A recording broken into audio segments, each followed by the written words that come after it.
ఎంత ఐకమత్యమును ఈమె ప్రార్థన ద్వారా సూది ద్వారా వాడి లైన్లో నిలబెట్టిందండి. ఆమె చనిపోయినా కానీ క్రియలు చావలేదు. ఎంత పవర్ఫుల్ క్రియలు అంటే వాళ్ళ అందరు నిలబెట్టింది. అది సచిన్ శవం ఉంది, అలా నిలబడిపోయారు. ఎటువంటి ప్రభావం, పరిశుద్ధాత్మిక ప్రభావం. అది ఆమె వాడింది ఒక సూది, చాలా విలువైనటువంటిది వాడలేదు, డబ్బును వాడలేదు. మనం ఏమంటాం, ఆ డబ్బులు లేదండి, ఆ డిగ్రీలు లేవండి, దేహదారుఢ్యం లేదండి, మన డబ్బు ఉంటేనా వీళ్ళందరూ పంచిపెట్టేస్తున్నవాడిని ఎన్నెన్నో చెప్తాను. మనం దేవుడిని అడుగుతాడు, నీకు ఏమి ఇచ్చాడు? నా దగ్గర ఉన్నదే నీకు ఇచ్చుచున్నాను. ఏముందో అదే వాడండి. చాలా సింపుల్ వస్తువులను దేవుడు వాడుకున్నాడు. గాడిద దవడను వాడుకున్నాడు అంతే దేవుడు.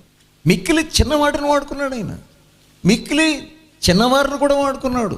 ఒక అబ్బాయిని 5 రొట్టెలు 2 చేపలు తీసుకుని వచ్చినటువంటి వాడిని 20,000 మందికి ఆహారం పెట్టాడు. అక్కడ 5,000 ఉందాను కానీ మగవాళ్ళు మిగతా వాళ్ళు పిల్లలందరూ కలిసి